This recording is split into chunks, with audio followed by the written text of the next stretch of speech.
What's going on, everybody? Welcome to the Operators Only podcast. My name is Chris Izzo, one of the founders of Black Label Solutions and the Operators Only podcast. And today is a special day because I'm diving back into the podcasting world. I have not done this in quite a while, and I had to start this shit off with a bang because I've been listening to some podcasts lately that just make me cringe. They're so fucking boring. Everybody's afraid to say what they want to say. Everybody has some sort of filter over who they are, what they do. They're trying to protect their brand and their image, which I get it. But the reality is, in today's world, you got to come with the real shit because people are over the fake stuff. People are over the filters.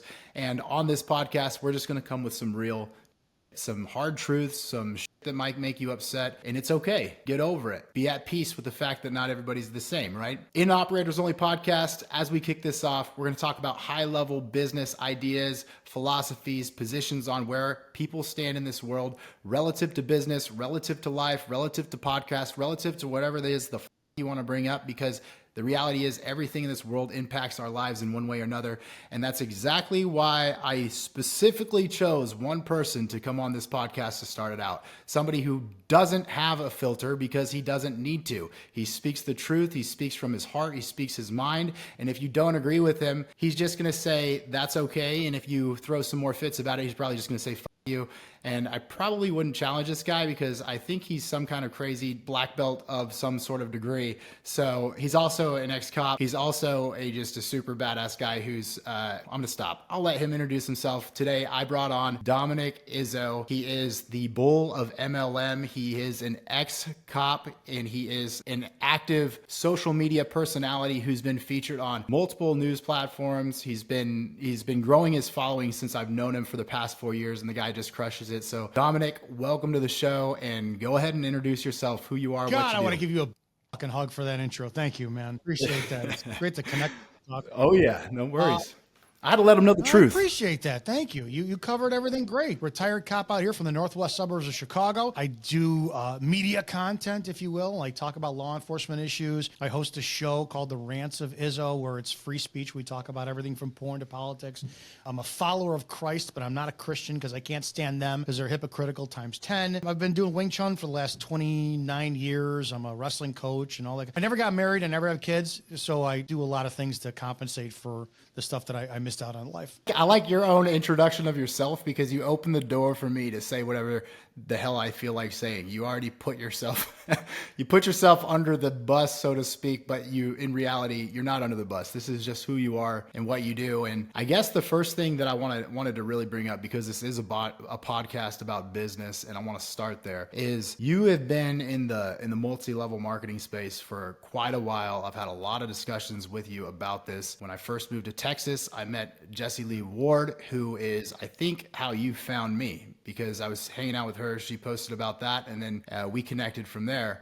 Or maybe I found you, one way or the other. I want you to tell me a little bit about your position in multi-level marketing, how long you've been involved with it, and where your success is, because the last time we spoke, you're super old school. You're super relationship based. I feel like that's what MLM is, and I feel like that's what a lot of business needs to be. But people are going too far into the AI space. People are going too far into the non-relational lead generation space, and I feel like they need to get back to something that you have at your core for MLM. So tell me a bit about that background and where you are with all that. Let's talk about that. First things first, I've showed my respect to you and your audience, so now I gotta get comfortable. Yes, to show your audience how much I value you and the host. Network marketing, MLM, the pyramid scam. Oh my God, you're gonna get rich quick in your first 10 days. I got involved with the company that I'm currently with in end of 2011. I was renting space out of a gym where I was teaching martial arts, and the owner kept trying me to, hey, I want you to check this out. No, I can't do it. And what he was saying to me reminded me of when I was 18 working at Blockbuster Video, and people would talk to me about Amway. And oh my God, did they make it sound like it was amazing. Oh, yeah. And I remember going to my parents going,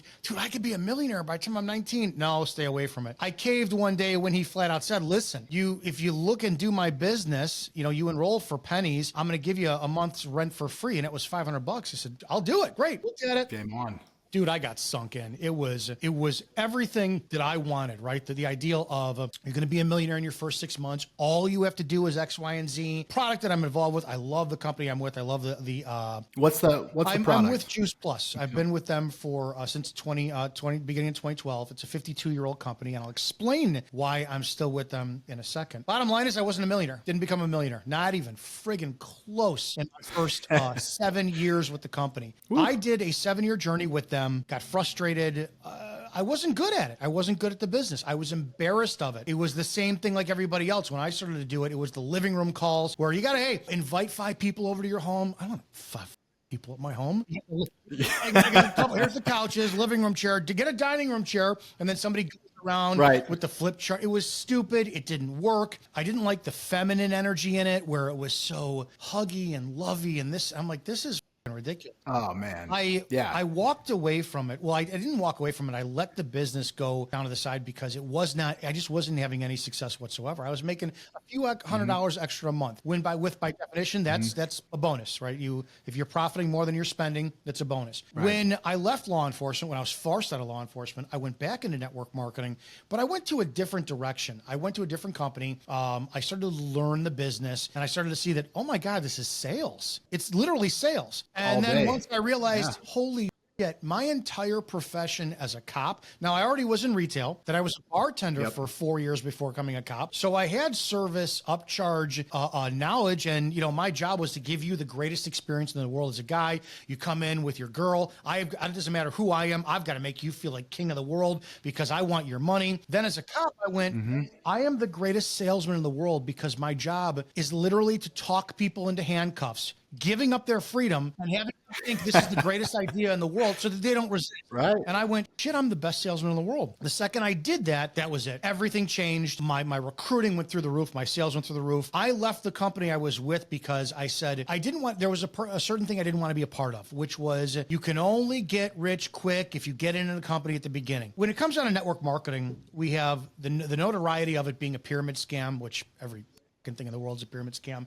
The ruining your friends and family. You can only come in at the top and make money. So I went back to Juice Plus after being gone for a little while because it was a simple product. It was a rooted company, 52 years old, same CEO since its inception. And I had a better time with that. Went back in it, crushed it like crazy, got to the highest rank on compensations within 9 months. A year. I was the first person on my team in 20 years to actually reach a certain level. I was very proud of it because there was 2 things I did. I studied what the industry was, and then I was proud of it, and I did it the right way. When I didn't know what the industry was, I would have people like you, who's very credible, go, oh, you're in a pyramid scam. And well, it's not a pyramid scam. And I didn't know how to answer that. But so, right. You got triggered. 100%. You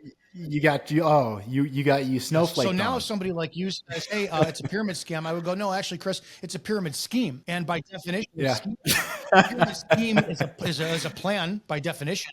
And literally, the pyramid scheme before I was in was patrol officer, then my sergeants above them, commanders, and then if you'd said, well, no company makes you buy into it to work, I'd say, yeah, that's funny. When I got my real estate license, all the money I had to spend up front, and if I want to go buy a McDonald's, I got to spend $250,000 million on a franchise. Right. What got it for me was Jessie Lee Ward too, and that's how I met her. One of the greatest human beings on the planet, and she will always be the greatest network marketer of the time. R.I.P. I was duplicating like everybody else was in the business, talk like them, this and that, and this fucking loud starts coming across my stuff, and I'm like, who is this Jessie Lee Ward that if you're old like me, you remember Diz from Cut It Out, and she sounds just like her. And I started to watch her stuff, and I went, this woman's a millionaire times how much? And I realized the system is duplicatable, the person isn't. What I started to do was, instead of niching down on everything, I was me. So on my social media, very rarely on my main stuff like Instagram, TikTok, you'll see that I have everything in one. When it comes down to like niche channels like a YouTube, I do niche down because the search engine, how people look for stuff. But I stopped fighting that, oh, you're an ex-cop and you do MLM. Oh, you're an ex-cop and you talk about social issues and trans people and this. I stopped separating those. The more authentic I was, and the more I found out that people do business with the people that they respect, trust, and they know that even if can like me, they can respect me. So they know you're going to shoot straight every time. Ultimately, I got that from Jessie Lee Ward, and I emailed her and I said, oh my God, I fucking hate you. You're a but I think you're the greatest person in the world. I'd love to say, because it's nothing special. Anytime I say that, oh, I had Jesse Lee's phone number, I never brag about that because the woman gave it to everyone. She cared about everyone and she gave her time 100%. to everyone. She was the most unselfish person on the planet. But I got from her the permission to be you. And I'm like, man, I can't stand fucking 30-something-year-old kid is telling me I'm almost 50 that you got to be yourself. I changed the way I presented. I took pride in my appearance, took pride in myself. I didn't want to wear the Johnny douchebag affliction shirt and flat brimmed hat and go out there and sell. If I'm going to sell you, I'm going to look professional. I'm going to know what I'm talking about. And then I started taking on the anti-MLM community. Yeah.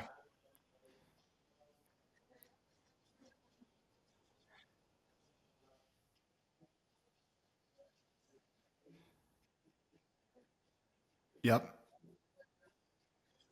That's right. Yeah.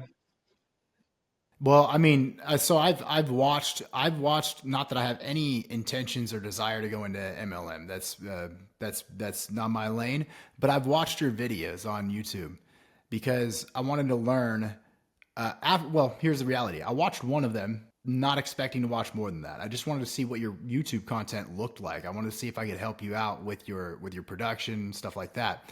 What I found was that when I got into the YouTube content, it was strictly sales at the highest level possible. It's not MLM. You can turn off, you can delete every word of MLM in that YouTube transcript, and it would come off as one of the best sales trainings ever. And if anyone's watching this, I would encourage you to go over there and watch it if you're a salesperson, because it doesn't matter what you're selling. If you're good at sales, you're good at sales. And one of the things that I took away, what you just said here in a nutshell, was that you are just yourself and you're just truthful. One of the things he said in the video was, I am totally going to tell you that this is a sales pitch. I'm 100% going to tell you this is a sales pitch. At the same time, I'm going to tell it to you and earn your respect by doing that. And that's what's going to land. I'm not going to tell you to come over to my house for some get together that should be fun and exciting. I'm telling you, it's a fucking sales pitch right out the gate. So if I have Zoom calls and Zoom presentations, and the pandemic was the greatest thing for us because all of a sudden we went to Zoom. If I have a room full of 40, 50 people, do you know how much time I save where I go, just to let you know, this is a network marketing presentation, MLM. It's the dreaded pyramid scam you've heard about. Yes, I'm going to ask you to spend money. Yes, I'm going to ask you to be a recruit of mine. Dude, if I get half the people, if I get all of them dropping off, I just saved my night. Dude, I had somebody in my DMs this morning trying to ask me some roundabout questions, and you probably get them all the time too in your DMs, these people from wherever the fuck they're from, India or something. Hey bro, do you want to make 10 G's a month or whatever? Like, you know, but I had somebody in there and I was like, dude, anybody who comes, don't come to my DMs and shoot me a DM, but anybody that comes in there straight shooting, I at least entertain it. But if you come at me with some roundabout bull, I'm going to be like, hey, not the space. I'm not even going to respond, but that's what I'm thinking, right? So the fact that you are so upfront, you are who you are. If you see it on your social media, you don't downplay anything, you don't hide anything, filter anything. I'm terrified too. I'm terrified of being called. Nothing pisses me off more than calling me a liar. I hate it. I refuse to lie. Have I lied? Of course. No, I didn't cheat on you with that girl in my 20s. Fuck that up. Yeah, but I will not lie because I don't like what it does to me. The one of the biggest things is, especially with sales, and I found that sales is translatable to anything in life. Anything. It was sex and sales are the same damn thing.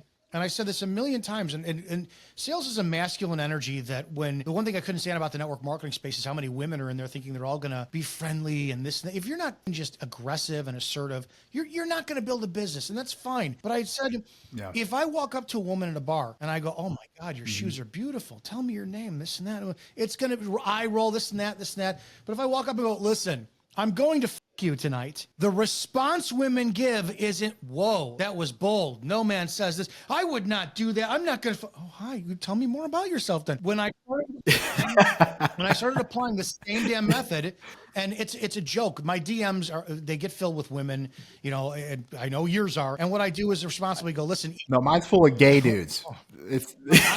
I'm not proud of it, but that's the reality. I've got a few, but I'm not on Izzo's level yet. Oh shit.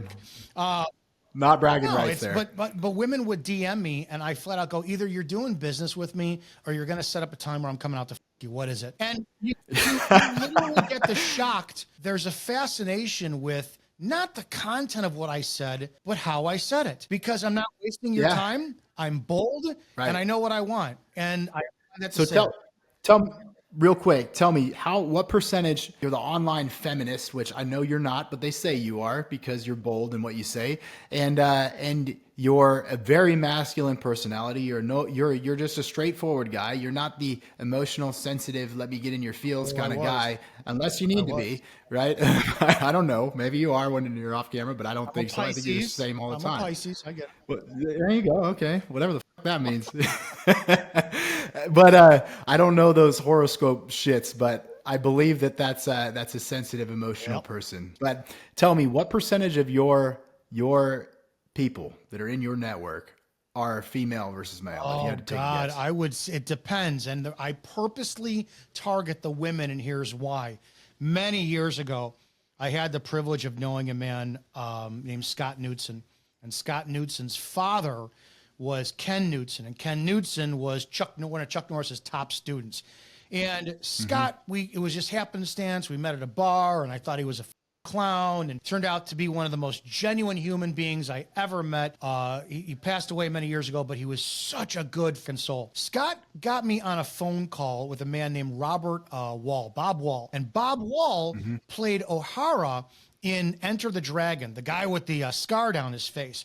And he was this ornery 70-something-year-old mother on the phone, because I had a gym at the time, and I was trying to get my gym franchise and this and that stuff. And he's like, I couldn't get a word in edgewise. Well, let me tell you how to run a fucking gym, because you cater to the kids. Well, if you cater to the kids, that's going to bring in the women. And you bring in the women, it's going to fascinate the men. And the men are going to want to be you and be around you. And they're the ones with the money, and they come in. So I bypassed the kid thing, because my content is not for kids. And I went, I need brothers and men are, man, with this whole kind of bullshit, alpha and a sigma and all shit that's going on right now. It's be your self, dude. End of story.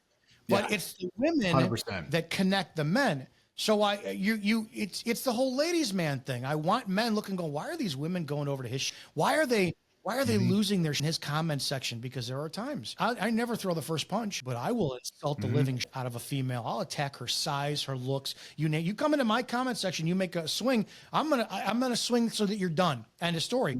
And I know sometimes that get guys laughing their ass off, and then they DM me and this, that, or sometimes women will praise me, and that'll get the men going, what the fuck are you doing? So I purposely catered towards women with no nonsense. For the MLM, it was very easy. It was no nonsense. There's not a lot of men out there teaching the way I do. And then it was my content. It was, I can hate feminism. And that attracted a certain type of women as well, too. So yeah, I would say conservatively 65% of the followers are women.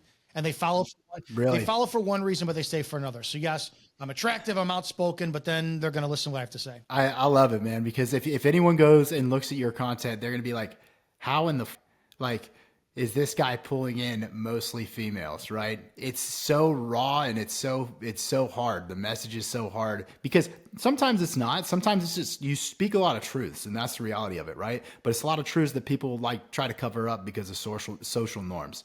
And I think when you came on here, you kind of immediately threw out all of the things that people talk about you amongst, in the social community, and probably in person too. You have some haters, I'm sure, in person, in social, who gives a shit though, right? So it's it's just badass, because you're through and through yourself. And I think that anyone can get past any rough edge or outward, masculinity, which I don't think it's that. I think it's just, that's who you are inherently. Then they realize that that's just who you are all the time, and it's straight. And that's a safer person to be around than somebody who's going to pitch some bullshit at them. And we got away from that, right? In the 80s. Well, what is it now? The loudest guy in the room is the weakest guy in the room. I just watched a video with a guy named Wes Watson. I don't know Wes. I made a public apology on him because I misjudged him from some of his content. Then I watched his content and I went, oh my God, I agree with a lot of what this man says. He is loud. He's in your face. We had we had a 2-second DM where, I appreciate his stuff. He appreciated it back. He was recently at an event where a weaker man criticized him, and Wes was great during the conversation until he got up and he's like, motherfucker, I'll break you in half. And the comment section, I saw that shit. Is that the some tubby guy in a fucking blue shirt? Yeah, yeah, I know who you're talking about. I saw that as with an audience around him on the stage, right? And the beta male in the blue shirt is on a podcast, the whatever podcast, criticizes women all the time. And I watched it. Wes was in the right. We've gotten away from the whole warning.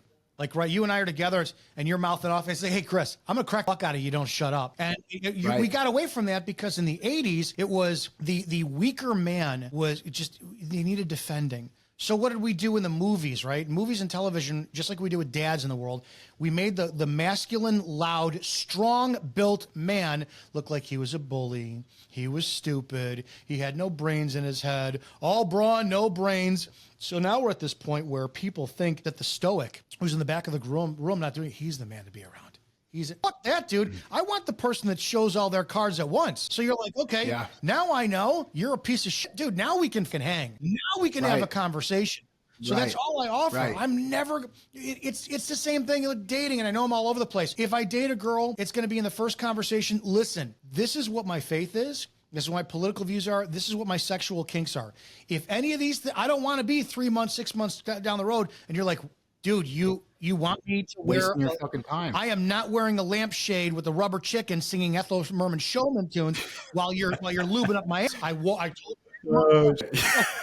The point of it is, if you don't do it, why are we pretending for the social media presence and then not being what we are in real life? The only difference between me online and in real life is when the camera's off, I'm quiet. That's it. Dude, it's because it's extremely hard to be who you want to be online in real life. It's super fucking hard. You know, if you say, I remember that. So circling back to that podcast that you watched, that I watched too, it's on YouTube or whatever.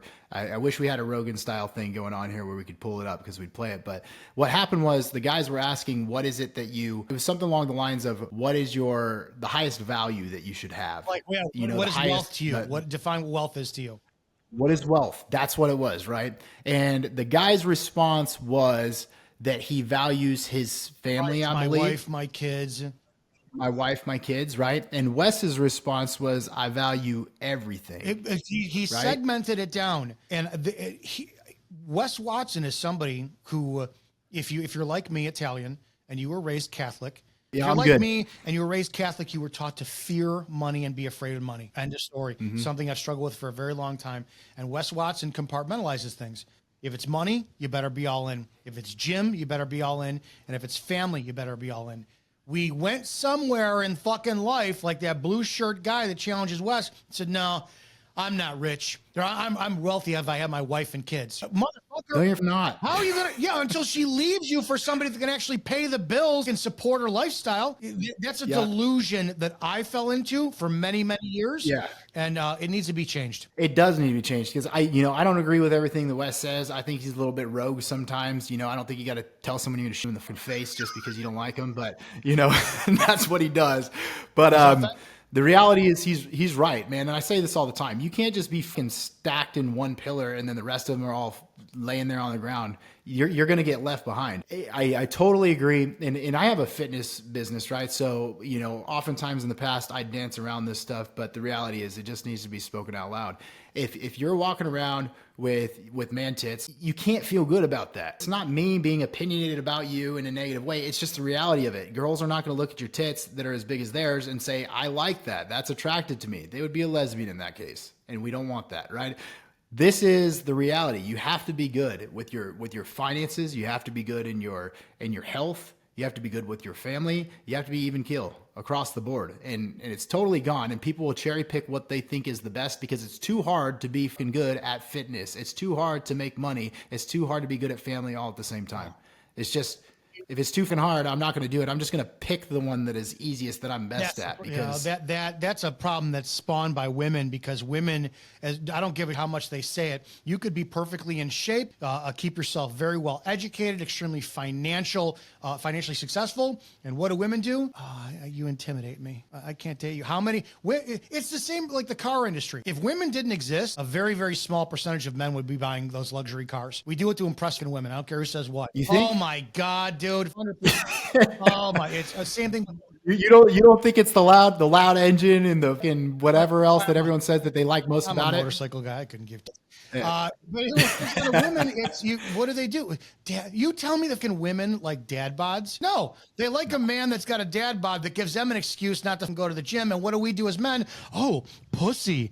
I better can do what she wants. It just sucks. Yeah. And one of the biggest prices to pay, and it's worth it. It really is. To be outspoken, to be an asshole like this, and to do this it's accountability, because anytime I say something, it's out there. It's out there, dude. And that's like, I lose people. They don't respect me. They don't like me. This, that, fine. But I own it. And I had to say it. And now I have to, you just ripped on Chris Izzo's podcast. You just ripped on guys with dad bods. You got fucking tits, dude. What are you doing about it? You better go to the gym now. It's accountability. And then it's filtration. It's lonely and very lonely. Yeah. Because the people come, they go for the persona, they leave when they see the depth and the reality. So when you're like this, you have to be prepared that as much as like people like Dan Pena say, eagles soar alone. Yeah, they do. Wouldn't mind if I flock every now and then, but then again, too, I know the dangers of being around in that. So I welcome more people like Wes Watson who are authentic. Yeah. The Jesse Lee Wards who are authentic. You was authentic. I want to be, you can't be in a group of like you because we're all individuals, but I want to be associated with people like you. Well, here's the reality of it. The people that you're describing, the ones that you want to be around, that would be in your flock, those people are doing with their life, to be honest. If you're really dialed in that way, where your faith and your finances and your money and your everything is even keel, you're pushing all of it, you don't have time to be hanging out with other people, really. That's not even your primary focus. You're focused on your life and the life of the immediate people around you 95% of the time. Or at least that's my opinion, the way I see it. So people like I always know that if I have your number, I can text you and you can text me when I want and when you want, and we're going to pick up the phone, because we know it's so few and far between, since we're so busy and we're doing that. When we connect, we connect. The other people, the ones that say, well, I value my relationships and I think this and that about it, they're too opinionated about other people. They're not focused on their own shit. That's why they're all over the place. How can you give what you don't have? How can you give what you don't have? I believe in giving. Then get more money. I believe in being healthy. Well, then give health if you want to. I just don't, and maybe that was it too, is I'm not the smart, I'm not intelligent. I graduated high school with a 3.8 GPA because of horticulture and gym class. I went through my senior year with a fucking 1.6, and they said, fucking pull this shit up, you're not going to graduate. So I got a 16 on my ACT. I'm not a very intelligent man, but all I do know is the louder and authentic I am, the more it gives other people permission to be themselves. And to be honest, that feels fucking good. If somebody who made probably one of the biggest impacts in my life when I was about 22 told me, Dominick, we need people. People don't need people. And I went through that 20s and 30s and even early 40s being stoic and I don't need you for this. Holy shit, do we need people? If we're the same blood type, you can save my life with an organ transplant. We need fucking people. Babies, if they don't have human skin contact, they will literally die from called failure to thrive. I don't care who says what. If Chris Jones, who's a McDonald's employee, says, oh my God, you helped me, you made my day, that feels incredible. It's an emotional climax that I'm like, wow, somebody values me. And it's not insecurity, and it's affirming self-worth. I want to affirm self-worth in the betterment of somebody else. So I hate people who deny that shit too. Yeah, well, I mean, you're getting validation from someone that you basically freed.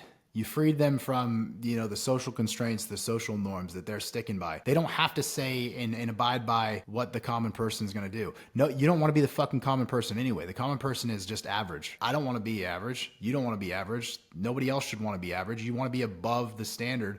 And if you conform, you're the white sheep and we're the black sheep. And I'd rather be the one standing out, the black sheep, all day. But the other thing is, why are you going to try to appeal to the audience that's not yours? You basically went through that in this whole first part of this podcast here, is that your audience wasn't yours when you first started MLM and you made $300 a month extra. And then you said, fuck it, I'm shifting. I'm going to be me. And all of a sudden you're successful. You're the top earner. Authenticity and finding your market and finding the people who do want to follow you for the right reasons is super super important, because now what's more important than not expending your effort as far as your finances and your time and everything else goes to a group of people is giving away that energy that you could be applying somewhere else. The energy is the number one thing that you should be focused on, and you're just gonna have fucking people drain you, man. My social media following is dropping, partly because I haven't posted in a while, but partly because a person who I was when I was building my following is no longer the person who they're seeing on social media, and that's a problem with them. I don't give a fuck. People message me all the time. They say, where's the old Chris? Where's the old content?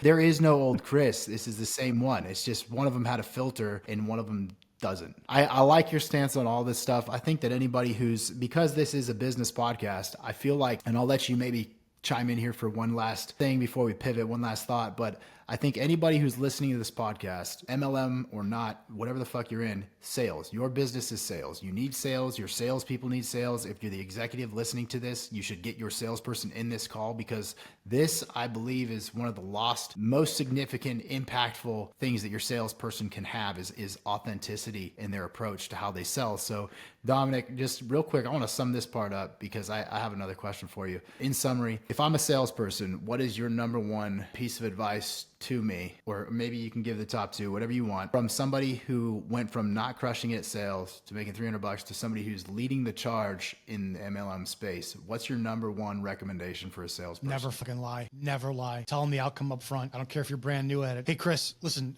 you got 5 minutes? Listen, I'm terrified. I'm scared shitless. I'm new at selling cars. I'm new at selling fucking encyclopedias. I don't give a shit. I have to pitch you because I want to practice, and I'm not going to lie. I want you to spend money. I don't know how to get your fucking business. Can I practice my pitch on you? And if you like it, great. If you don't want to criticize it, great. If you do want to criticize it, even better. But my intent is I want to get you to buy my product, and I really want to practice on you, and I'm scared shitless. Can you help me? The fuck is wrong with that? Is that your approach as a new salesperson? Every time I tell every person who comes into MLM, why are you so stupid? Hey, if I send you a video, will you watch it? What is wrong? If you're going to make the mistake of calling your friends and family in network marketing, and I'll give a mini training.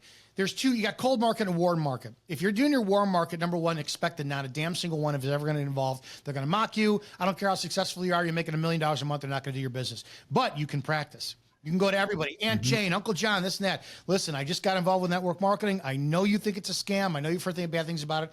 I have to practice my pitch. I'm really scared. I'm really nervous. Can I run it past you? Can you critique me? Can you give me objections so I can write them down and handle it on later?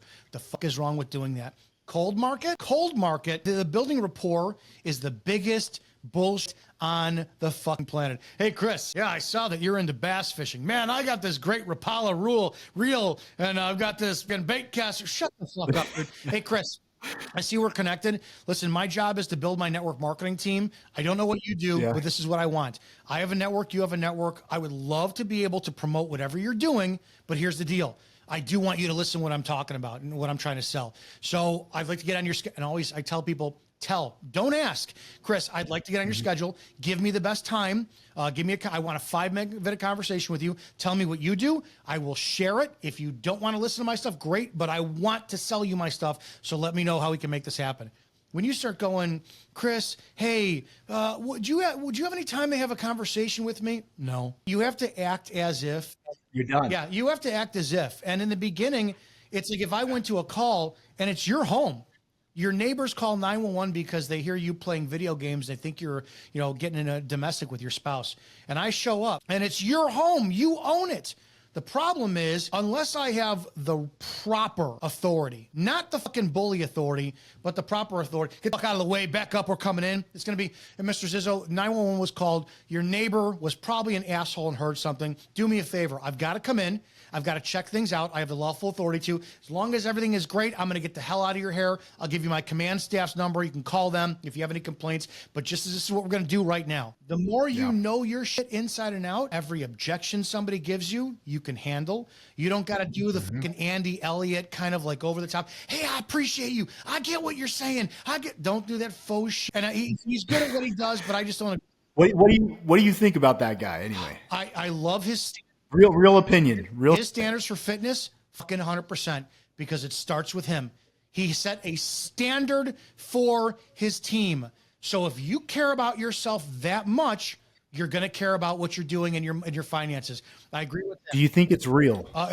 Do you think do you think he really holds people to that I standard? 100% do. I really do. I think Really? I think you have to be a little bit of a narcissist. God knows I am. The problem is the second that he's not, somebody's going to smell blood in the water, and there's going to be social media all over of, oh, he fucked me over and he's full of shit. So far, there hasn't been. I like standards because it's transparent, right?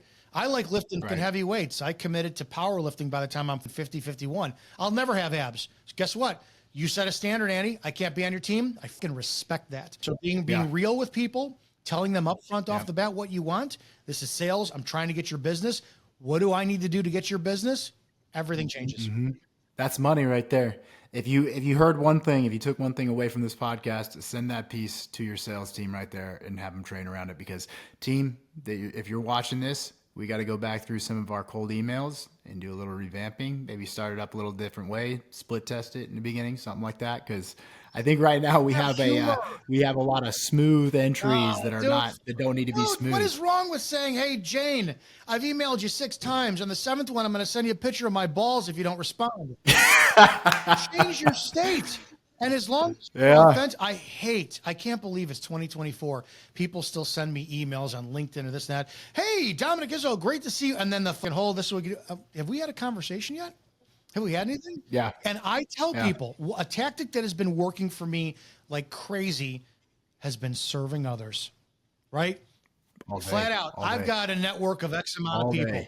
So if I see somebody, I purposely go look on somebody's social media, slide their DMs, and I use the voice notes. I don't use the text. I use the voice notes. Jane, I just saw you do this. Listen, I have a very selfish agenda. You do not know me.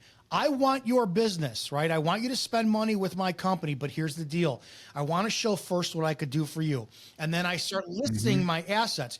This is what I could share whatever you're doing on my social media page, on my newsletters, on this, on that. I'll promote you for free. And if you don't have anything, send me somebody that is your way. It costs you nothing. I will tell you, 90% of the people I make that offer to, they don't, wait a second. So I have a podcast that goes out to 2.5 million people in a newsletter every day. You don't want to come on and talk about your business? Well, I don't know what I would say. This, I will lead you. Well, I don't know what. No worries. That's it. It's fine. It costs you nothing, but guarantee that person, it's just like dating, 2 things are going to happen. They're going to remember me for the difference I was from every other guy out there. And down the road, when they do grow their balls back, hey, Dominick, is that opportunity still available? Yeah, if it is. Now I'm in a position of authority. Play the long game and always serve people. So the 2 things, never fucking lie. And your job should be to serve others. The money will come. 100%. I agree with both of those fully. That's that's the truth. We have our fitness business where the first email that goes out is, please don't get rid of this email. On the bottom, there is a free healthy recipe. Every email I send is going to have a free healthy recipe. If you never want to work with us, totally fine. At least download the recipe. That's the first email. Value. You're giving something away. And then there's a free recipe in every one. And we try to keep it short and sweet. So I like that we're aligning with one of the best salespeople's guidance that he gives, because at least on the fitness side, we position those right. It sounds like you have to. You know this. Physiology dictates your psychology. How depressed and shitty do you feel if you're not in shape? And it goes back to I said about the 80s and the bullies. You were taught that it's narcissistic and you shouldn't want to be in shape. And, and I'm not going to lie, it's a female thing. A majority of men that I know that are out of shape are in that way because they got married, they settled because they no longer have to work it because it's around. So number 1, they don't have to impress a woman anymore. And then number 2, they get guilted in by their wives or, oh, you got to go to the gym again? You're trying to look better for somebody else? Go to the fucking gym with me. Fitness. That shit happens a lot. That happens a ton.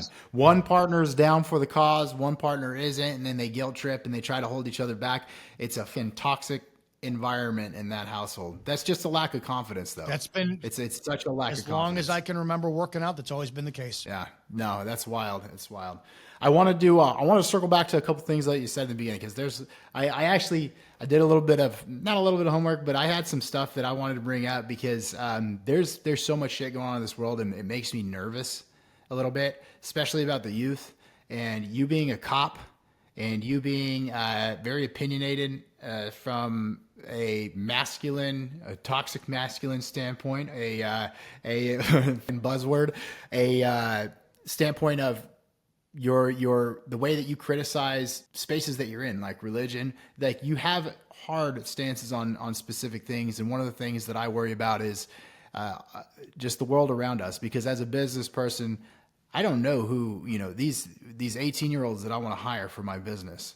Who are they? What culture are they being brought up in? How is it different than you? 18-year-olds are not the ones going out to get referrals face to face, right? And you've experienced this in so many different ways, being a cop, being your personality online, having, going on these news outlets and having a hard political stance in a lot of cases too. You're not afraid to speak it. So I want to know, what's your current pulse on what, like, the next generation that's coming through as employees, as entrepreneurs. I mean, there's so many. I don't know if it's just the news that's making all this noise about it, but there's so much that worries me. And I don't say worry because I'm going to find my way around it. It doesn't seem like this next generation is going to bring the same value to the world that we've seen.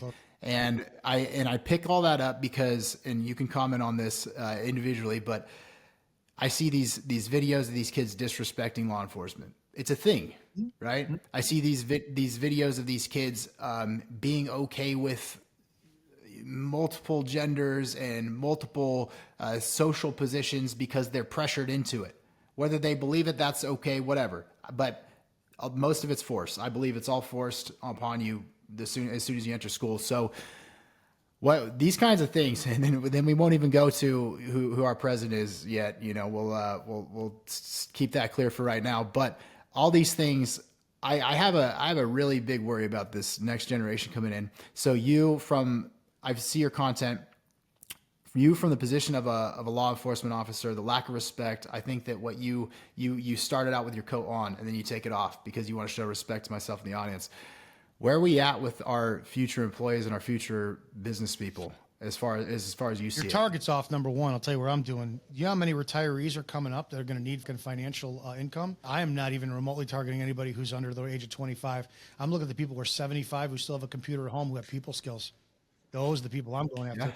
Yeah. I make sure that every time I go somewhere, fast food, customer service, that if I look for that phenomenal customer service, and I will make the biggest deal about it. I'll email, I'll call the corporation, I'll post it all over social media. I don't care if you're a McDonald's employee drive-through and you are pleased and thank you and sir, this and that. I'm calling the manager immediately. This person was fantastic. Recognize them. What's the store number? I purposely go out of my way for that because of the unbelievable amount that we have out there in customer service. The laziest, most entitled little f***ing cunts out there.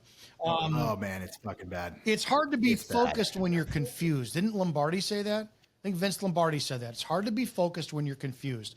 It's agree with me, disagree with me. I'm not looking to force my religious views down anybody's throat. I'm a Christ follower, right? This trans agenda, of which I'm not a transphobe. One of my closest friends is a adult trans woman porn star. Why do people think you are a transphobe? Because of how I talk. They stop listening to the message because of how loud I am. Well, one of my favorite human beings on the planet is a trans woman. But it's satanic in the way that I've said this a million times. I'm not a dad, but I would have disciplined my kids properly because kids and dogs have a very similar issue. They're part of a pack. And a happy dog is a tired dog. Any dog owner who lets the dog pull on them in front when they're walking and does not have the dog at the heel position, does not have the dog disciplined, does not have the dog know its place. Your feeding times are 5 a.m. and 5 p.m. or once a day on the clock. If you do not discipline your dog is not happy. The same thing with fucking kids. You can't argue with a 4-year-old who doesn't have we went from the Dr. Spock era, which my mother read from that book. We got our asses beat, classical conditioning, wooden spoons, shoes, 5-star across the face if you mouthed off to her, and you knew to respect your fucking parents. It was as simple as that. Yeah. When I was a cop, we saw it all the time. 911, domestic in progress, show up. What's going on? My daughter, my 14-year-old daughter told me to go fuck myself. Do something. It's way too late, lady. It's way too fucking late. So the kids got away with it because the government inserted child protective services, which is a fucking scam and a half, that all the kids had to do is say, my mom is hitting me. Now they're in the system and they're going to be paying a visit every fucking month. So parents got to be afraid of that. But you parents fucked it all up by doing the whole participation award shit too and limited what coaches could have done. My first wrestling coach, Coach Cruz. I don't even know if he's still alive today. I'm 12 years old, shooting a double leg takedown in practice. The next thing I know, my hair is on fire. My scalp is burning because this man had a grip, a full fistful of my fucking thick black Dago hair, and he rips my head up and says, pick your head up, you commie pinko fag. And I No knew way. what a fag was. I didn't know what a commie pinko was, so I had to ask about that. But you can't do that shit today. So No, you cannot. the employees, the parents did this by not having discipline, by allowing the schools to take over. All these mama bears, all these, and Yeah. I'm an independent conservative. Fucking both sides are fucked. Going back to where I was saying, it's hard to be focused when you're confused. When you take these children and you say you could flow whatever you want, it's not about their fucking gender. It's about them saying you dictate whatever. The sky is fucking red if you want. If you don't have the alignment of being a dog that knows your place in the pack, well, if God is your thing, like he's my thing, then it's, well, I don't need God, man. I am my own fucking God. I can do whatever I want. You skirt responsibility, and your fucking life is confused. And a confused person is a miserable fucking person. I don't care who says what. Mix that in with somebody whose testosterone and hormones haven't been solidified. It's insane. You parents did this and they studies show that when the parents went to 2 household incomes, because they had to, and you gave the kids off to daycare and this and that, the kids started to suffer because now mom and dad were out competing for paychecks, and then it was a work thing, and the kids didn't get to pay attention enough. Then there was no in-home shit. The nuclear family was destroyed, and this is where we're at. How that's going to affect work? Dude, you get a 13-year-old mouths off to mom and dad. They get their driver's license, mouth off to the cop, mouth off the teacher. They show up to work on time when they want to. Look at all the retailers that are closing across the nation. How many restaurants now? We have Hardee's, Red Lobster, Cracker Barrel, several others that are closing. How many are going to be out of careers in the service place industry because people are not going to fucking work and working, and they think, oh, I'm going to go somewhere else. But the pendulum always swings back, so it's going to be a very painful time. So you got to find the people out there. This is where we, as people who are recruiting for our jobs, if you will, we have to recognize and pull out the best of the people who think that it's their time to go out to pasture. Now more than ever, 65 and older, holy, do they have a place in our society?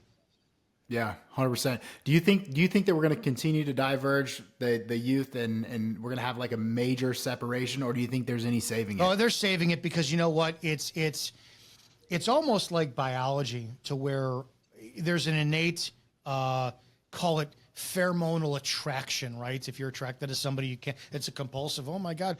I think that Lord of the Flies only goes so long before your mature brain kicks in and you go, fuck, dude. Males specifically, boys crave praise. They crave coaching. They crave male peer, what do you call it? Mentorship. They crave that shit. That's why they take 18-year-old boys to go into the military, because if there is a war and they recruit you and me and they say, hey, run up that hill, go blow yourselves up with C4, well, go for yourself, get some drones. If they say it to 18-year-olds, it's, hey, I'll do it right now. So boys, they're just that like biological impulsive need to have themselves validated. Where are they going to get it around all that fucking shit that's going on right now? They can't. Yeah, they won't. So they won't. It's going to have some saving. I don't know if you know, like, I don't know if you think it's going to be, is it going to be a slow, like you said, is it going to be a pendulum? Is it just going to swing back and it's slowly going to come to and everything's going to kind of circle back to the norm? Or is it going to take something big to change it? I don't know if you know about like El Salvador and what's going on there. All the gangs crack down, like immediately goes from worst country in the fucking world to the safest country in the world. Well, why is that? Like massive change from a fucking leader who did not put up with any bullshit, went in, got criticized left and right. And I forget his name, the president there, but he just went to town on all these gang members. There was like 50,000 gang members in El Salvador that they threw in prison. Now there's structure. Now it's no bullshit, right? Is there Violence. any way Yes. something like that's going to happen, and then we're going to circle back? Violence. The threat of violence or violence is the only thing we have left to prevent anything from being destroyed. Yeah, I don't support fucking Biden. I don't support Trump. I will vote for Trump if he's elected in office because I think Biden is just fucking ridiculous, and the Democrats are just The guy's too old. And even Trump is too old. I'm tired of this fucking age shit. We have a two-tier justice system. Law enforcement is so broken. Yesterday, I did a podcast on the fact that I misquoted, and I did an apology today to Sheriff Grady Judd from Polk County, who I don't agree with a lot of the shit he says, but he was quoted in a news article of saying, if you kill a policeman, there will be no arrest, no Miranda rights, only as many bullets as we can shoot into you, period. And I went, are you out of your mind? Did we just have a constitutional sheriff admit that? Because the way that the Constitution goes, which is the one thing that's keeping us completely together as a country, is it doesn't matter if Dominick Izzo goes and blows up a fucking daycare center, rapes a fucking goat, and then kills a bunch of old ladies, I still have the right to due process. End of story. The amount of conservatives who were in the comments section of that going, good, we need more of that, shows that the liberal left has been so out of control for so long that now the mob rule boconservatives are fucking thirsty for blood to a level that's never been. So you're going to have a boil over at some point. When that point happens, you're gonna need the bird box people. You're gonna need to know, well, yeah, we have a two-tier justice system available, and I'm gonna classically condition you until you can figure that out. And sadly, I think that the threat of violence is the only thing we have left, but I don't know how we're going to get to it because we, the people, would rather share fucking memes online than go, oh man, we just had a president, his former U.S. sitting president, arrested, tried, convicted. We 100% should be protesting in the millions outside of the White House, but we're going to share a fucking meme online instead. I don't know what it's going to take. But in my mind, the only thing left is that threat of violence for people to being on their best behavior. It needs to be focused at Congress on both sides. These fucking useless senators, the term limits, all this shit. But the fish rots from the head down. But us as citizens, it seems like we're waiting for that problem to correct itself, and it's not going to. Yeah, I fully agree with you too. There's like you need some sort of repercussion for the bullshit. And I don't know. I've seen this over time, but back when we were in our election year in 2000, and there were prominent black communities where they're speaking out and, I'm going to vote for Biden, so on and so forth, right? And now I see as this election year comes, the communities have shifted. They've swung big time in who they trust and who they support.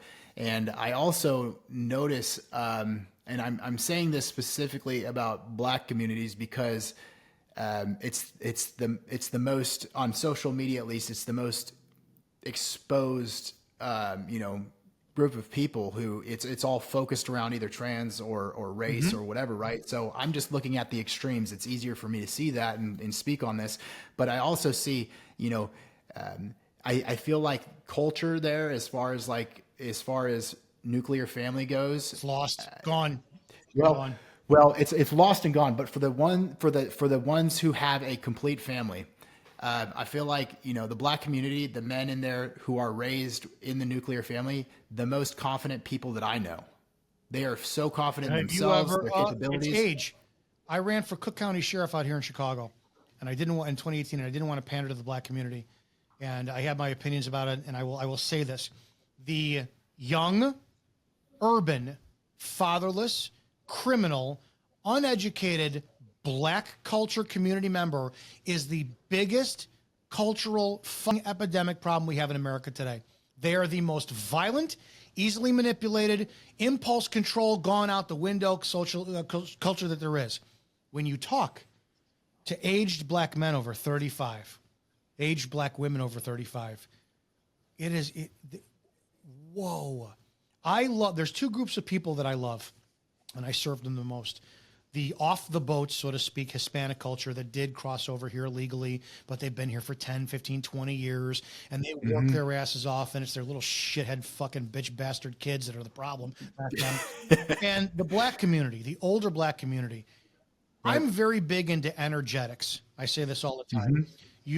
I have, and I'll go off on a mini tangent. I'm sorry about this. I truly believe, from my faith views in Christ, if we're in an energetic war and all this, I believe that the black community is Satan's biggest fuck target. If you ever look, there is not one culture on the planet. You go to church, there is not one group of people who unabashedly, unashamed, unapologetically serves and worships and glorifies Jesus Christ more than the black community. You walk into a black church, you get fucking chills. It is energetic, and Satan fucking hates it, so he attacks them more than others. That is my 100% pure belief. You listen to the black community, oh my God, I love being around older black people who have lived. And they talk, and I talk a ton. I will shut the fuck up, and I get sucked in to the beauty of their culture and who they are. And this, it's these shithead, easily influenced fucking young kids that are a disease. And we have, here's the problem, because people are going to say I'm racist. There is a 100% correlation between crime and culture. Because yes, those little white from suburbia, Illinois, or wherever in the nation, they're the shooters. They're the fuck school shooters. So until we start having the honest conversation about, oh, there's a culture and a crime thing that's going on here, we need to connect those dots, no improvement will ever be made. But the youth of America is the problem.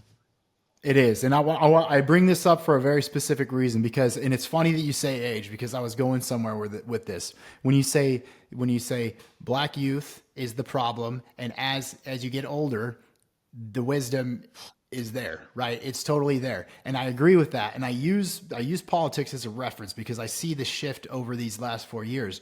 But now I want to bring it back, and I'm trying to make a parallel here, tie it to who we were talking about earlier, which is the Wes Watson guy, the guy that was opposing Wes Watson, because I see that and it's all culture. I say black, but it's just culture. It's who they grow up around, right? So that culture, the black culture, I see wisdom with age, and I see the opposite with white, which is fucking scary. God. I see a lot of young white kids that I'm like, this kid's pretty fucking wise. He's got a good head on his shoulders right now for being his age, right? I'm excited about that type of kid. But then I get to the fucking 35-year-old and the 40-year-old who's like, well, my family is the number one priority, as he's sitting there with his tits flopping because he doesn't have anything else. Right. And he's standing on the only thing that he has. That guy admitted that he had no fin money. No, I know. That's sad. Right. But it's just so funny to me how like the dynamic changes, and I don't think it's just by chance. I don't think it's circumstance. Why are we so afraid to sit there and assign a trait to a culture? When it comes down to a pride parade, you could have Italian Pride Day, a Mexican Pride Day. You could have somebody like Sebastian Maniscalco who goes out. And he was raised 2 fucking towns over from where I live. And he talks about, when you're young and you get the coffee cake on the table and you want company to come over. And I'm like, oh my God, I remember that. And then when you're older, it's turn the lights off when somebody knocks at the door. So you can have that, right? You can have the humor, and you can have all the Hispanic stand-up comedians, or Dat Fan, who won Last Comic Standing by mocking his culture. When it's for laughs or for pride, we can attribute race to anything. But when it comes down to criminal activity, fuck, you're a racist. Why is it that you take? I'm going to say this flat out. If you want to look at, for the most part, older black men, it's like Morgan Freeman everywhere. That stoicism of just how they talk and the vibrations that can suck your brain right in, and the casual confidence, and you're like, damn. So wait a second, am I being racist by saying that older black men and unbelievably black fucking loving women, I say all the time, the two groups of people I love going out with the most, I've got fat black women and effeminate gay men. You will never have a better time out of the bar dancing your ass off than those two. The black women will suck you in with all that fucking love, and the gay men, they're actually fun to be around. So why can't we sit there and say culture, race, sexuality, they're connected. The second we start addressing this shit, maybe then we can come together, but we're all too much fucking pussies to talk about it. Yeah, I agree. And I think that when I asked you that question about, is it going to take a big change to make this happen, or is it going to be the pendulum swing? I guess kind of to wrap this part up is that I really think it's going to be everything that the social norm is saying, anything that the left is saying, anything that the social standards are, as far as we see it, at least on the news. It's going to take everybody that fits into that category that we're speaking about, whether it's the black community, whether it's the gays and trans or whatever. It's going to take them saying the opposite in an abundance, which they already are. It's going to say that them saying, no, Trump's good. It's okay. I actually support him. Right. And then some isolated group, which is right now the majority, will become the minority, because everybody else that they're speaking on and trying to pander to, they're like, I don't need your fucking help. I don't need you to pander to me. I don't need any sympathy. Get the fuck away from me. You're actually fucking weird, right? and I think it's so easy to see when you're somebody like yourself or myself who just sees truth for what it is and who people are. But I guess that's not the norm. I don't fucking know. The bad thing is the mistake we made in 2020 was thinking that Trump was the savior of all, and Daddy Trump's going to fix us. I voted for him once. I'll vote for him again. I didn't vote in the 2016 election. The 2020 election was the first election I ever voted in, and I refuse to negate or accept the responsibility I have to contributing towards this country by saying, oh, some politician's going to fix it. It's going to take, I don't want violence to happen, but it's going to take a tragedy, because I'm sure you remember 9/11. After 9/11, nobody fucking saw skin color. Dude, I was 26 years old. It was my first year as a cop. We were hugging everybody. We loved each other. Everybody came together. I fucking hate that a tragedy like that, just brought us together. We don't have that.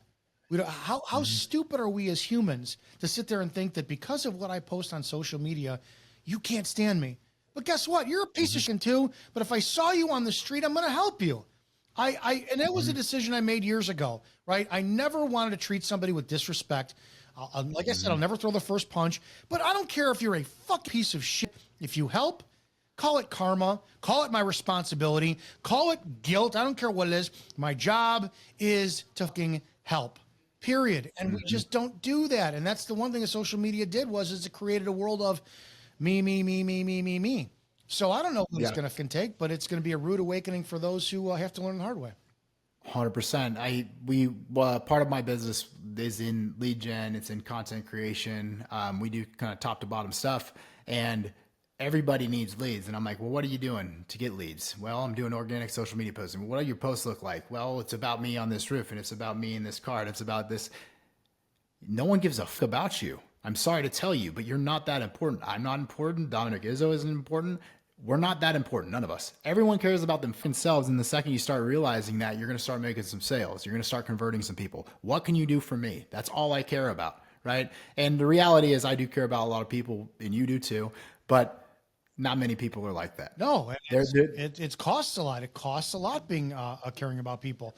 You do. It's not without heartache. It's not without sadness. It's not without depression. You talked about before, if I was a guy who's in my feelings, oh my God, dude. Yeah, I'm a Italian Pisces. It's like one of the highly volatile emotions at all times. God, and it's like depression used to hit in, and all this kind of shit. Oh, that person left, or this person didn't respond. The second that you realize that you're going to go it alone in anything. I don't care who says what. You're born alone. You're going to die alone, and I don't know what it is for somebody else. All I do know for me is that I can't obviously take anything with me. I've lost it. I've made it. I've lost it all. I've had a phenomenal fucking credit score. Had it got in the dumpster, all this shit. And the only thing I have, it's not whether or not somebody likes me. I'm terrified of two fucking things. I'm terrified of Christ coming back and saying, I never knew you. That scares the shit out of me on a daily fucking basis. The other thing And trans porn stars. yeah, absolutely. At my funeral, I want people going, this guy was a fucking cocksucking piece of shit, but he was real and I respect him.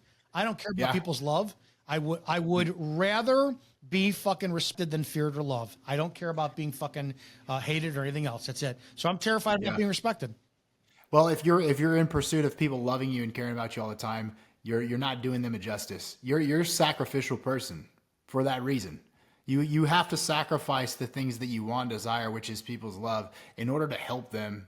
And they may not see it. It's just like any teenager that says, I hate my mom, I hate my dad. Why? Because they don't give me this, they don't let me do that. Well, you're going to grow up to be an excellent fucking person. And when you turn 25 years old, 30 years old, you're going to be like, damn, I'm so glad that I had that. Because my friend who is now on OnlyFans and snorts coke in their 30s didn't fucking have that, you know? Didn't have the nuclear family, didn't have the parents to tell them, don't fucking do that. You're going to get your phone taken away, whatever the fuck it is, right? So you're sacrificial in that way, just like a good parent is, you know? But to you, it's not your kids. To you, it's just the community around you. So I want to get some, real quick, some content. Yeah. Some content worthy. I know you have probably quite a few in the bank, but give me some sort of Alex Jones conspiracy that you believe in, if you believe in any. And maybe not, because you're a truthful guy, but do you have any? You mean you want me to talk about whether or not the gay frogs are going to be coming down from the interdimensional first beings, and they're going to be poking in your water? And you don't understand is that when I went to Bohemian Grove and I saw all our politicians eating their babies, that kind of shit. Dude, that's pretty good. Do you practice that in the mirror? So I was driving down to Texas in 2019, and I listened to the first time the podcast of him and Joe Rogan. That went for hours. And I know when I could do somebody. So I went on air and I'm like, this is Alex Jones from InfoWars. I'm going to be in your town on Thursday, and I would like to see, I need to get a room. Can you have a masseuse visit me? Two things. I need to make sure that she's got very small feet in ratio to the size of her hands, because I know that the government, they can hide radio transmitters in shoes that are big. So I can't have that. It's not sexual in any way whatsoever. But I do need to know that the gay frogs won't. Yeah, I started doing like, holy shit. Oh my gosh, that's so spot on. That is 100% him. You're even the uhs in between is just fucking spot on. Dude, he's right about a lot of shit. He has been right about a lot. I can't stand what oh, fuck. Yeah, no, I'm not. You don't have to go to that extreme, but I'm thinking either a conspiracy or something. Is aliens. Go ahead. Aliens are coming 100%. Here's what people only realize. They're going to have aliens pop. You will have people believe that aliens will pop down on the fucking White House lawn, but you're not going to believe there's an imaginary man in the sky and, who's in control of everything. It's going to be aliens or demons. Pay the fuck attention. Read your Bible. They're coming down and they're going to be like, we have the answer for everything. I think that's. Are they already here? If you want to think about it, they say that there's 4 angels tied up in the river Euphrates, and there's a lot of biblical stuff that aligns, but at the same time too, I'm kind of torn on that. I think Satan has, I know Satan has dominion over the earth. I think he comes from the ocean, which is why that's 90% of it's unexplored. So there's a lot of shit that I go on down that road. Yeah. I'm with the alien stance there. I'm okay with that, and I'm not I'm newer to my faith, I guess. So I don't know so much about demons, spiritual warfare, all that stuff. I don't know how. It's just a hard thing to fucking adopt when it comes to get into, But no, I'm with you on the aliens part for sure. I'm with you there. So okay, well, I wanted some conspiracy, if you had any, but also. This is polarizing. You're known as somebody that speaks his mind, and you have polarizing positions on very important topics that would get a lot of people riled up. So recently, what have you caught the most heat for? What are the polarizing standpoints? Police are not fucking friend of the citizen. They are domestic terrorists. And I will tell you flat out that it's no longer a few bad apples. It's a rotten fucking orchard. Sadly, we have cops. How is it 2024? And you still have cops violating people's Fourth Amendment rights. I don't get this. They're on body camera. Everybody's got a fucking camera on their phone. and you have cops who do not know what their job is. And anytime I criticize law enforcement, it's always from a place where I was at too. I went to a class in 2016 or 2015 where it was a use of force instructor class. You know, the first class the instructor taught, there's 30 of us in the room, and he goes, "Show of hands. How many of you have ever said, 'Shut your mouth, you're about to go in handcuffs'?" All of us, hands up. Congratulations. If you followed through with that, you violated the First Amendment right.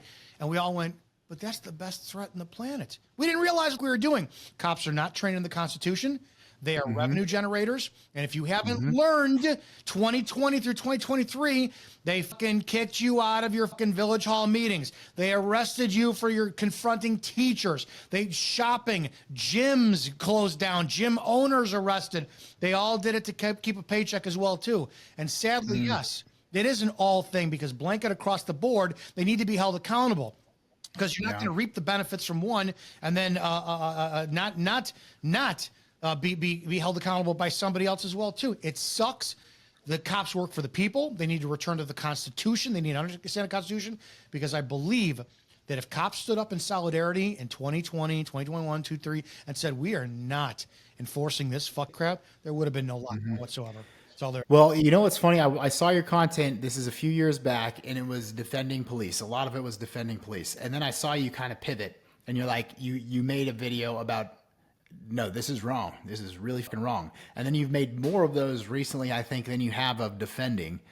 Yeah. So do you think that it's because we have, the training is obviously one piece, but do you think it's because there's more shitheads entering law enforcement because there's less good people that want to? It is. The real guys who are on the street can't talk about shit because department policy prevents it.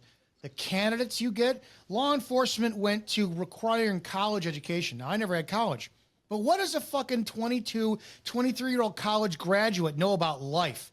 These are the yes men and women you put on your street who are violating your constitutional right to bear arms by enforcing fucking red flag laws. You have them. You have them. They don't know how to interact with the public. Just like sales, they have no social interaction skills. Pull somebody over on a traffic stop, and they don't realize that the person's behavior is one thing, but their attitudes and dialogue is another. I put up ask, anybody could do this. There's a social experiment.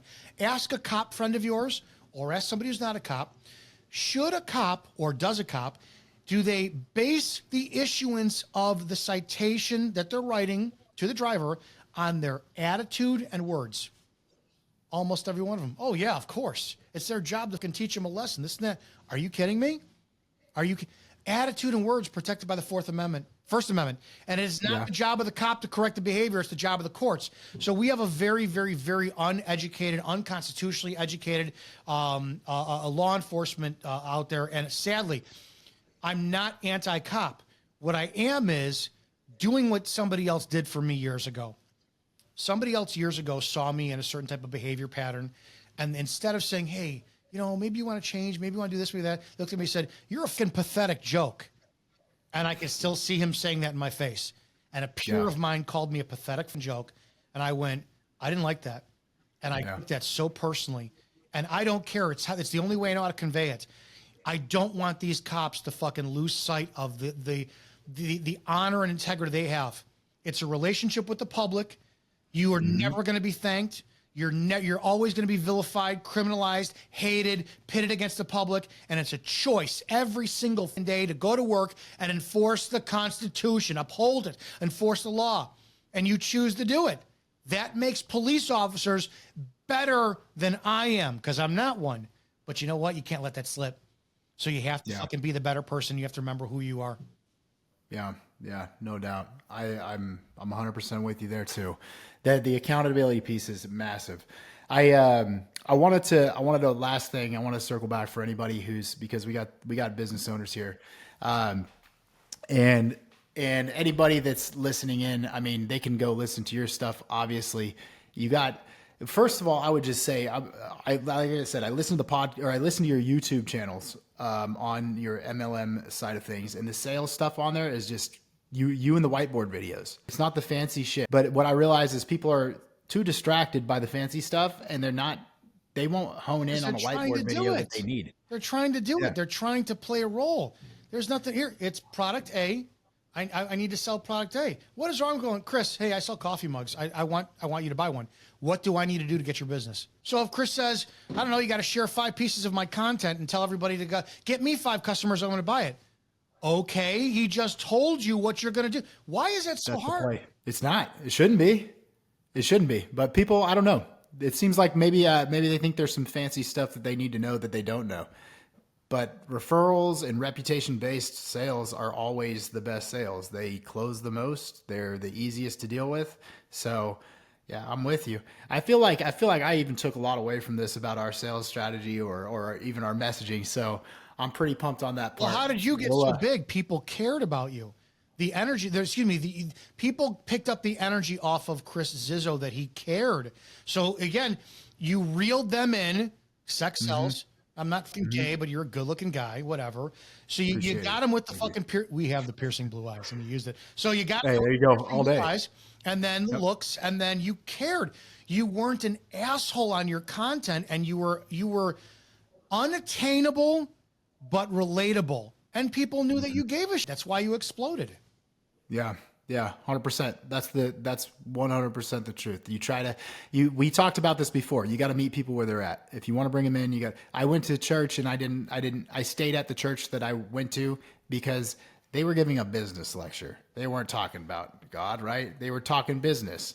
And then they switched to God over time. They pivot, transition into that message, and it fit. And I'm like, I understand that. Whereas every other church, which we went to one here in Texas, that I just couldn't receive the message. By the way, there was some shit I heard this morning about the priest not the priest, the pastor there, who's like in some serious shit for something that he did when he was 20, always are.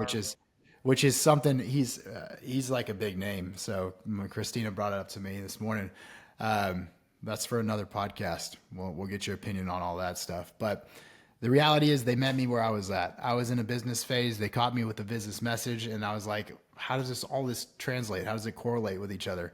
And I stuck because of it. So, yeah, we talked about that. We'll continue to talk about that. I think you have to meet people where they're at and just be as personal, real, and fucking no bullshit as humanly possible. So you have 3 podcasts. You have, you're like Jesse Lee. I think you also give out your phone number. I'm not sure, but tell us your 3 podcasts, where people can find you. Tell us the big stuff you have coming up, and then give your contact information the way that you want people to connect with you. The podcasts I focus on the most are the rants of Izzo. And these are all any podcast format. You could find them on their videos as well too. Rants of Izzo. It's a live Monday through Friday stream of consciousness show at 1 p.m. Eastern. We talk about everything from politics to porn. I have the Cop Talk Live, which is changing cop culture. It's a weekly podcast I do live on Thursdays. I have Become War, which is more along the lines of a men's kind of podcast where we take on masculine issues. And the Bull of MLM, Network Marketing Warfare, where I take him on. I take on the anti-MLM community. My goal is to instill confidence in people, but I also hold extreme accountability. Just the same way I do with law enforcement, I do with MLM. If you're an MLM and you're one of those stupid fucking cunts who is dancing all over your shit saying, oh, look, we're having our best life ever at a wine party, and I made 6 figures last week, and you're telling people that's what I am coming after you. Straight for the neck. Dude, I don't know. Oh, I retired my husband, and I'm on a beach right now. You can't duplicate that. You're a hot fucking blonde who's a size 0 clothes model with double D fucking tits, parading them around. That's why people come to you. Stop. You're getting sales. You're getting fucking sales. So dumb. So that's the reality people get when it comes to it. It is simply meet people where they're at, but fucking shine at what you're good at. I'm an introvert. Let's shine at that. I'm great at, I don't know, polishing shoes. Dude, let's make a YouTube channel about that, get people on it, and then pitch in what you're doing. Find out what you're awesome at and serve people. It's as simple as that. 100%. I feel like you need a course, because if you had a course for sale, I would probably put my team through it and I would go through it. I know I would. I already went through your YouTube course. It was free. So I feel like, maybe we'll get a podcast in the future where that's available to people, because everything that you said up to this point from the sales standpoint is exactly how I built my following. Authenticity, reality, catching people where they're at. and then closing them. It's just a no bull close, going in with confidence and making it happen, right? So solid stuff. What's the best way to get in touch with you? 708-982-0974. 708-982-0974. That's me. Text me, call me. Don't leave a voicemail because I never check them, but you can leave a text message. That's me. That's end of story. If you spam me, I will send you nudes. I'm not even to shave my balls before I send them to you. They're going to be... I'm going to be out in the middle of the day causing a fucking solar eclipse with my nutsack for you. Hey, Dominic, why are those black? What's going on there? I am Sicilian. Oh, shit. What kind of person, though, seriously, this is a testament to who you are. What kind of person gives their fucking phone number out on a public podcast that might be reached by who knows how many? I have a lot of followers. You do too, right? Who does that? Not many people. So if I'm going to work with somebody, if I had any interest in MLM, which I don't right now, maybe down the road, if I ever go broke, I'm calling you, or if I'm on my way there, or if I need some sales training for my team, that's another good option, right? I feel like you could do that very, very well, by the way. I don't know if you've thought about that, but in-person sales training is something that you would crush it at. I would. That's so I'm not good at that, right? I can sell. I had to learn the hard way to stop giving everything away for free. Yeah. But I'm still on that. I want to just, my problem is I get so fucking self-righteous that I think that I can save a fun culture like law enforcement, martial arts, or fucking MLM. So I give the house away for free. Right. Yeah. And that's the problem is my entire YouTube channel, I think I've got like 200 videos on there, and they're between 10 minutes to a fucking hour on each one. And it's like, all right, I'm giving shit away for free because I want people to see that I care. But as we know, people don't value what they don't pay for. So 100%. I was just going to say, we recently increased our prices for our fitness business, right? And that increase led to better quality people and more committed people. Mm-hmm. Better quality as far as personality wise and them just being able to talk to you, and more commitment and better results as a byproduct of more commitment, right? So I guess I say that to back you in saying that, if you created a course or if you did, I know people that coach sales in person and it's pretty mediocre. Mm-hmm. What I got from you on this call is better than their sales training. They're charging $5,000 a pop. I'm just saying. That. That's a huge compliment. We'll talk more about that maybe if you have the bandwidth for it, but because I know some people that could use it. That said, though, who do you know that's giving their number out to you when there's this many people that'll see it, right? Who knows what he's going to receive? So that's just the type of person that I would work with, is someone who I know that's just like, I'm all in on you if you're all in with me. That's the bottom line. So anyway, everybody, this is Dominick Izzo. Dominick, not Zizzo, by the way. He's not my dad or my brother. He's fucking handsome and he's got blue eyes, but we're not related. That I know of, at least. But Dominick, we appreciate you being on here on the Operators Only podcast. Thank you so much. It's been good. This is a good starting point for us right here. Having someone with no filter. So any last words before we go? No, I wish you the best. I know that you're going to crush the shit out of this, and anything you ever need, you know to get a hold of me. Let's go. Right on. Everybody, Operators Only podcast. We're going to be doing this weekly every Thursday, and we might even pick it up to bi-weekly because we have Keith, who's my business partner, also going to be on here. So if you want to join, you could go to podcast.blacklabelarmy.com and you can sign up as a guest. We will vet you. We're not going to take anybody who's got a bitch voice, who's not going to say what they want to say. And we're not going to take anybody who doesn't have some sort of credentials as far as what they're saying. We're not taking the guy that Wes Watson was yelling at in his bitch tits flapping in his face, right? So, but if you're an expert at something, feel free to go there and join. Otherwise, we're going to put Dominick's number up on the screen. We'll put this inside the podcast notes. Make sure you hit him up for sales training. Make sure you hit him up if you're in the MLM space at all. And he has 3 fin podcasts. So if you're anybody with any sort of credibility and recognition in those spaces, hit him up as well because he could use some quality guests. All right. 100%. So thank you guys for joining us. Dominick, thank you so much. And we're out of here. Peace.